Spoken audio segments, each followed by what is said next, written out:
The Coalition Combined Fleet Command had governed the trade lanes of the 9 systems for 214 years. It had been built on the wreckage of the Long Silence Wars, when 11 species had stopped fighting each other only because something older had started fighting all of them.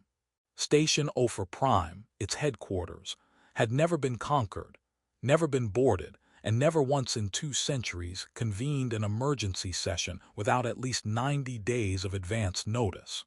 It convened one with 4 hours of notice, 11 months before the events of this story. The reason was the threshold. Nobody in the Coalition called them an enemy in the way you'd call a rival fleet an enemy. The threshold did not negotiate, did not retreat, and did not appear to value their own vessels enough to preserve them in combat. Coalition doctrine described them officially as a persistent structural risk to inhabited space. Unofficially, every flag officer in the Coalition called them what the first survivors had called them, the quiet ones, because their capital constructs made no communication attempts before, during, or after an engagement, and because Coalition censor crews had learned, the hard way, that silence on a scope was not the same thing as safety. The Coalition itself was old enough to have forgotten how strange its own founding once looked. 9 species, none of whom had shared a common ancestor within the last 2 billion years, sitting at the same table because extinction is a more persuasive diplomat than any ambassador.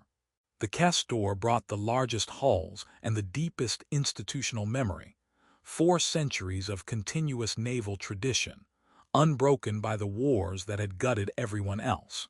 The Osirin brought sensor technology nobody else in the Coalition had matched. The Drevault brought shipyards.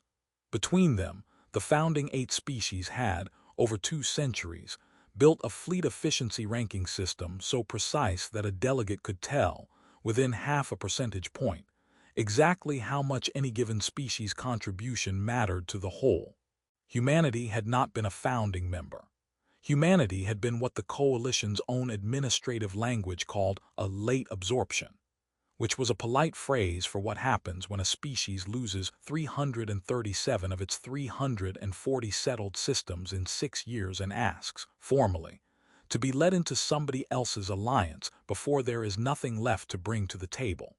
The numbers were public record, filed in the Coalition archive under Absorption Case 14, cross-referenced in every first-year Command Academy text as the textbook example of a terminal absorption. The classification given to species who joined not to strengthen the Coalition, but because the Coalition was the only thing standing between them and a threshold advance that showed no sign of stopping on its own. Humanity had entered the Coalition contributing 1 shipyard, 406 surviving vessels of a fleet that had once numbered in the tens of thousands, and a formal request for protection that had been approved by a margin of 1 vote. A vote that, Coalition historical record showed, very nearly failed on the grounds that human tonnage was not projected to justify the logistical burden of integration. In the 40 years since, human tonnage had never once exceeded 2% of total Coalition fleet mass. Human systems held 3 worlds of an original 340. Coalition logistics referred to human vessels, in the official classification schema, as legacy assets, a category shared with decommissioned mining platforms and museum ships kept in service for ceremonial reasons, a category whose defining feature, according to the classification manual, was that continued operational deployment is permitted but not expected to materially affect fleet outcomes. This is the part of the story that matters before any character appears in it. 2% of tonnage, 3 of 340, 40 years of being the fleet that showed up to summits and was thanked quietly for still existing. 40 years of watching allocation committees debate shipyard slots for sectors that mattered and assign the leftover capacity, almost as an afterthought, to whatever coverage the human contingent could scrape together on its own.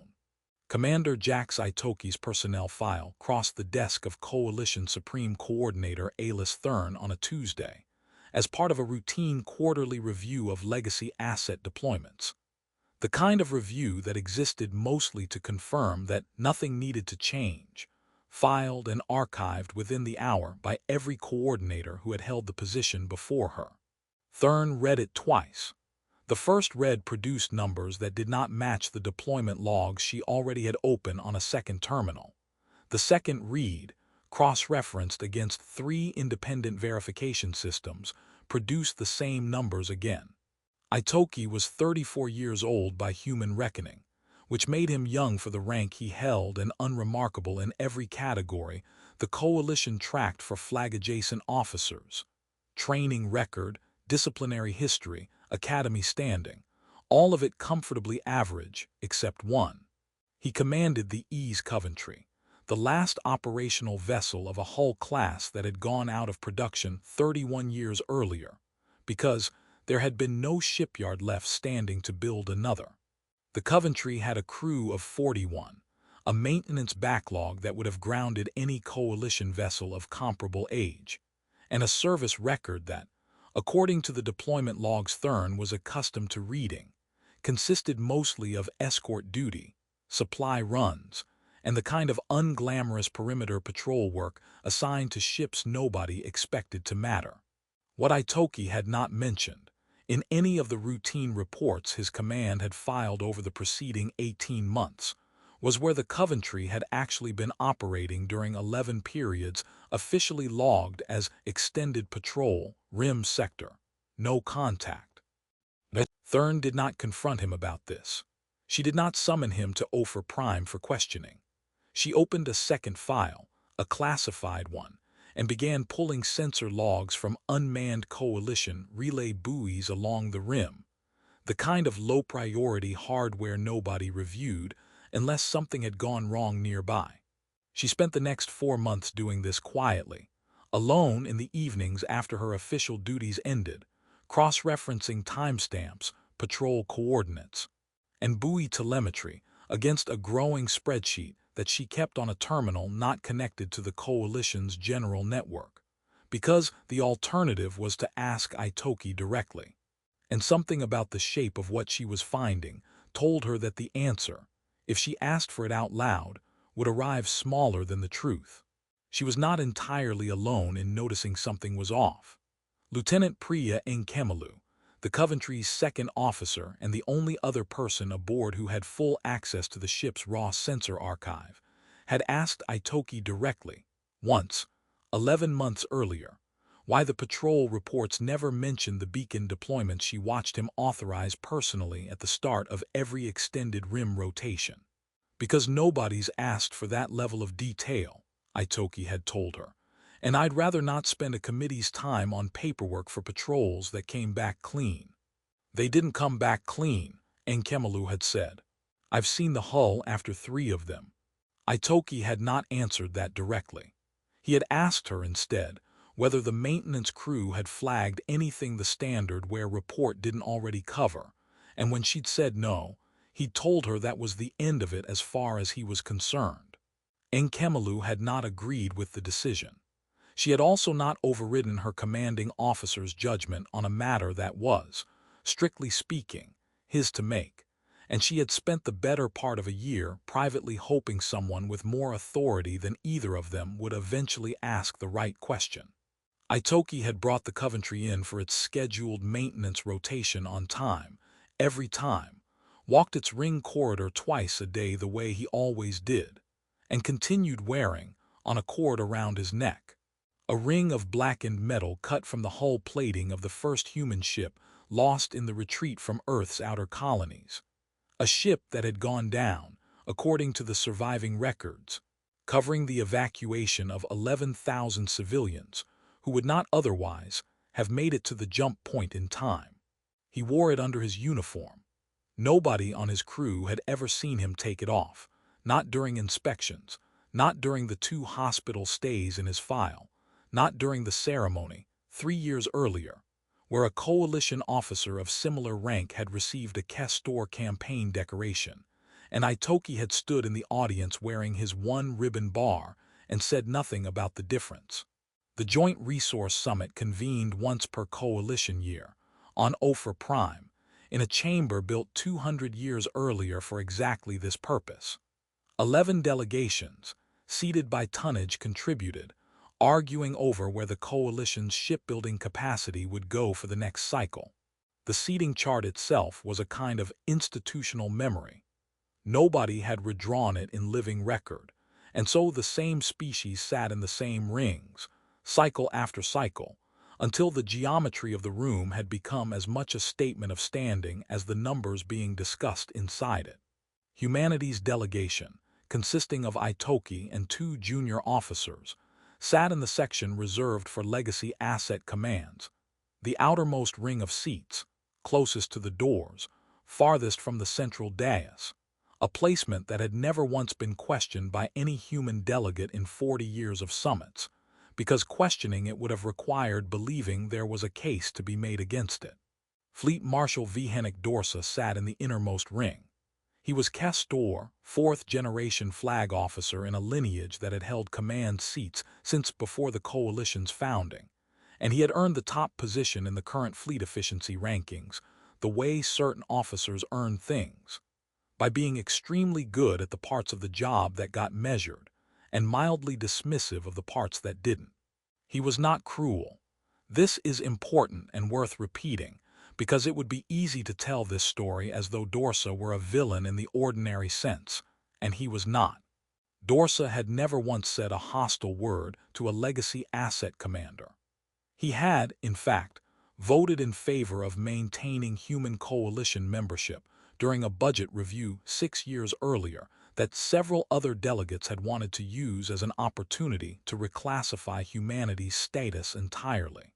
He simply operated from a framework in which the numbers told the whole story, and in his framework, the numbers about humanity had told the same story for 40 years, and 40 years of consistent data is not usually the kind of thing a competent officer is expected to second-guess.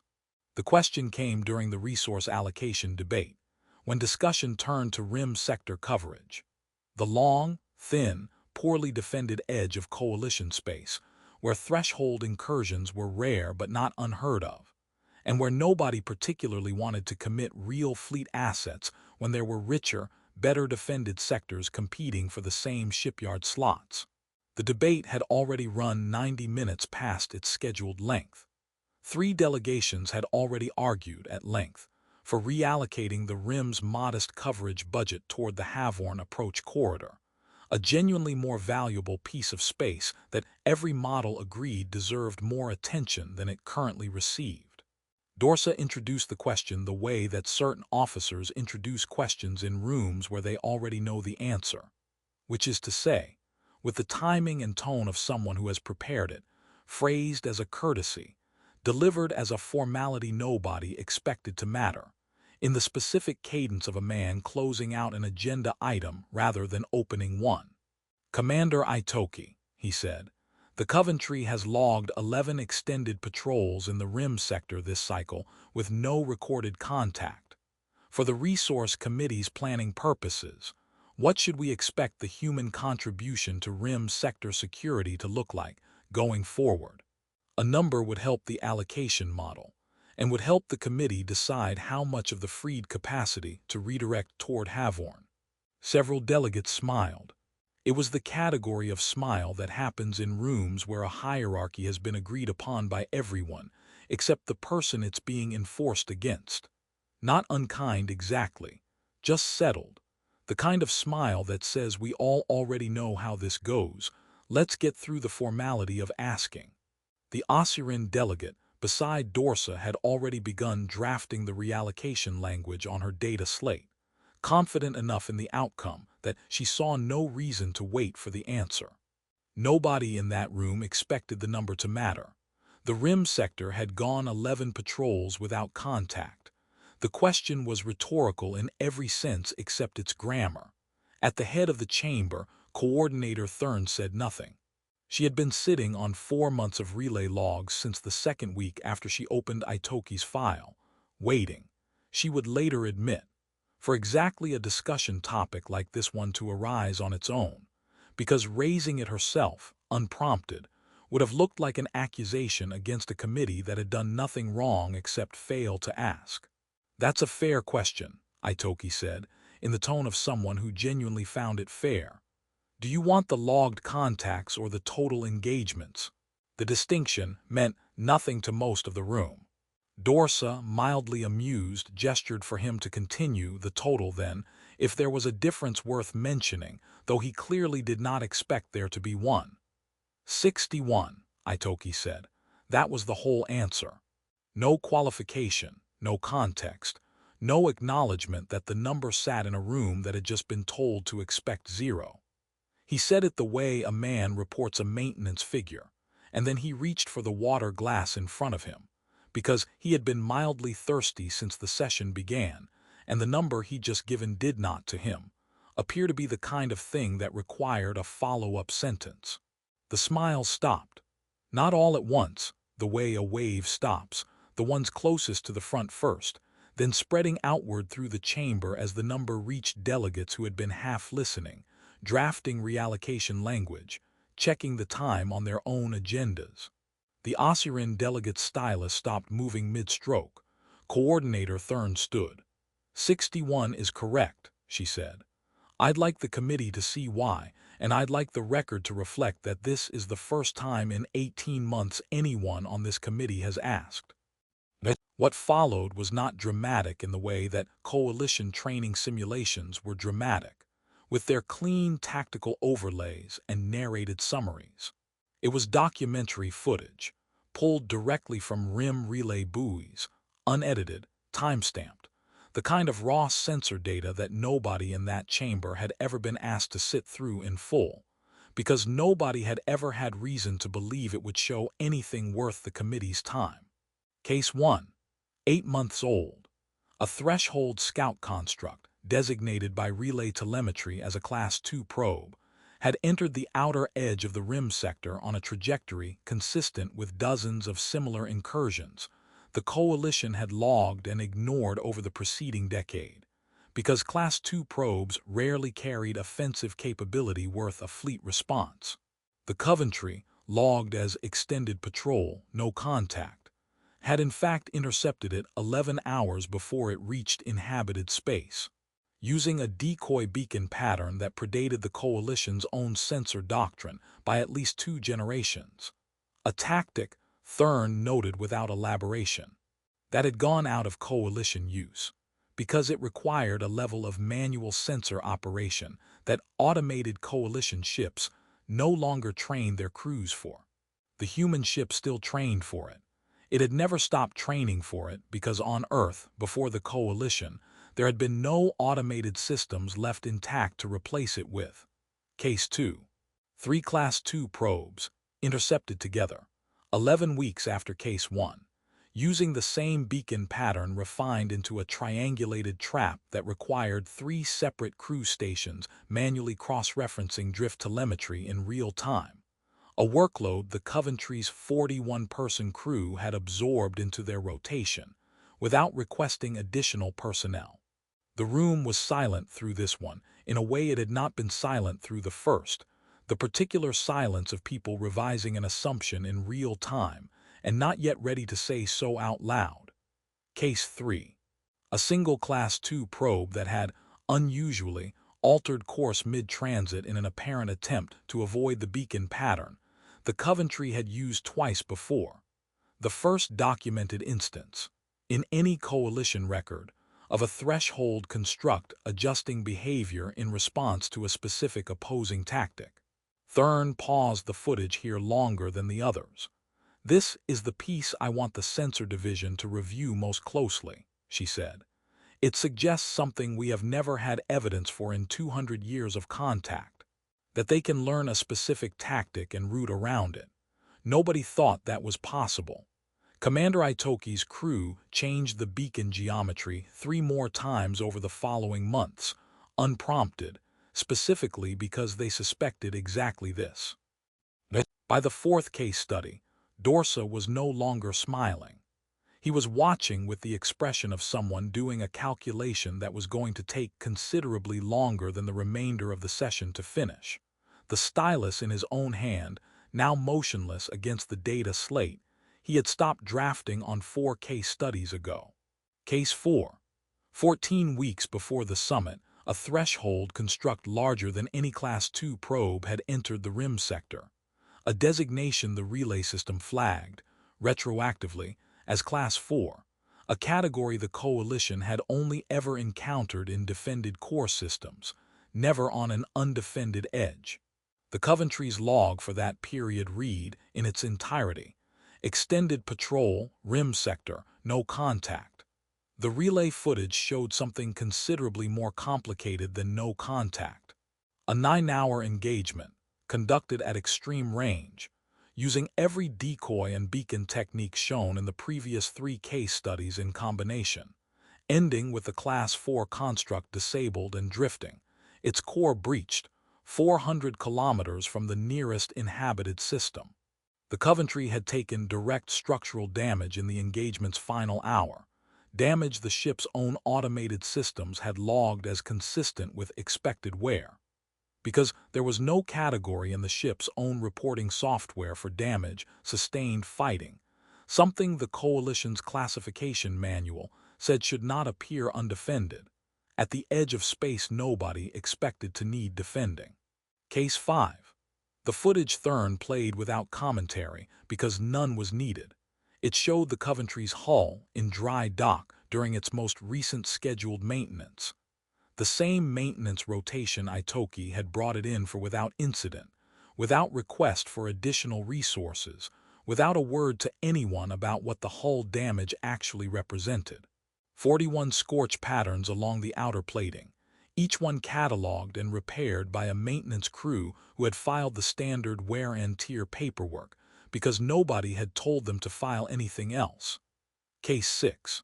A period 8 weeks earlier when 2 Class 2 probes had entered the rim within 6 hours of each other, from opposite approach vectors. A coordination pattern the Coalition's own analysts, reviewing the footage live in the chamber for the first time, immediately flagged as evidence the threshold might be probing for gaps in coverage deliberately, rather than transiting at random, the way Coalition doctrine had assumed for 2 centuries. The Coventry had split its own limited sensor coverage to track both simultaneously, a decision Lieutenant Nkemalu's voice, audible on the recovered bridge audio, could be heard making in real time without consulting Itoki first, because there had been no time to. Case 7.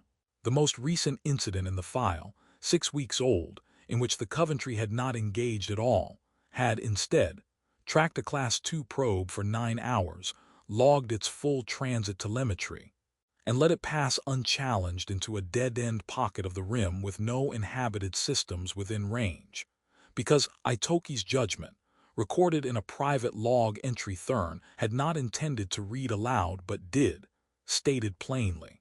Engagement risk outweighed threat level, crew fatigue from Case 6 not yet recovered, held position. Thurn let this one sit longest of all. I want the committee to notice, she said, that 58 of the 61 entries in this file are engagements. 3 are not. In every one of those 3, the reason given was crew welfare. I have read a great many patrol logs in this position. I have not often read one that included that reasoning. Nobody in the chamber spoke during any of this. Itoki did not speak either. He sat with the same expression he had worn through the entire summit, not blank, not performed, simply the expression of a man watching a report about a ship he already knew everything about, waiting for the part where it would be his turn to do something, and finding, again and again, that it wasn't. Thurn let the 7th case study run to its end before she spoke again. There are 54 more incidents in this file, she said. I've selected 7 for time. The pattern is consistent across all 61. Every engagement occurred within rim sector boundaries. The Coventry was assigned to patrol under the classification, no contact expected. Every engagement was resolved before any threshold construct reached inhabited space. Every engagement was logged by Commander Itoki, using the standard patrol report format, with no additional detail requested and none volunteered. She paused, and for the first time in the session, allowed something into her voice that was not procedural. I would like the committee to understand what that means about our censor doctrine, and what it means about our allocation model, and what it means that a Class 4 construct reached an undefended sector of this coalition space, and was stopped by 41 people on a ship class we stopped manufacturing 31 years ago because we assumed it no longer mattered. And I would like it on the record that the reason we are having this conversation today, rather than at any point over the past 18 months, is that nobody on this committee asked. Dorsa stood when the session broke. He did not leave immediately. He stopped near the chamber doors, where Itoki was gathering the 2 data slates his junior officers had brought, and stood there long enough that it clearly wasn't accidental. "The logged contacts and the total engagements," Dorsa said. "You asked me which number I wanted, and I told you it didn't matter which. That was incorrect of me." Itoki looked at him. He did not smile, and he did not offer the kind of gracious deflection that would have made the moment easier for both of them. "It's a fair distinction," he said. "Most people don't ask." "The Class 4 case," Dorsa said after a moment. 9 hours at extreme range with 41 crew and no reinforcement available. What was the contingency if it had gone the other way? "There wasn't one," Itoki said. "The nearest coalition asset was 30 hours out." Dorsa did not say anything else after that. He left the chamber the way a person leaves a room after recalculating something they had assumed was settled. Not humiliated, not performing contrition, simply a man updating a framework that had held for 40 years and had just been shown, in 7 case studies and a private log entry about crew fatigue, exactly where it had stopped matching the evidence. Lieutenant Nkemelu, waiting near the outer doors with the rest of the human delegation, said nothing as Itoki approached, though something in her posture suggested she had been waiting a long time for a version of this exact moment, and had stopped expecting it to arrive. "You could have told them sooner," she said quietly once they were clear of the chamber. "They didn't ask sooner," Itoki said. She considered that, and did not entirely accept it, and did not press it either, because she had known him long enough to understand that this was, in fact, the whole of his reasoning, offered without irony and without any sense that it might sound strange to anyone who hadn't spent 3 years watching him make the same choice. Engagement after engagement, log entry after log entry. Itoki picked up the ring of scorched hull plating from where it had come loose from beneath his collar during the session, tucked it back under his uniform, and walked out with his 2 officers, toward the shuttle that would return them to the Coventry for its next scheduled rotation. A rotation, Nkemelu already suspected without being told, that would once again be logged, however it went, as Extended Patrol Rim Sector. Coordinator Thurn remained in the chamber after everyone else had gone. She opened the Coalition's fleet classification record, found the entry for the Ease Coventry under Legacy Asset, Human Contribution, and sat with the cursor over the amendment field for a long moment before typing 3 words and closing the file. "Not the last,"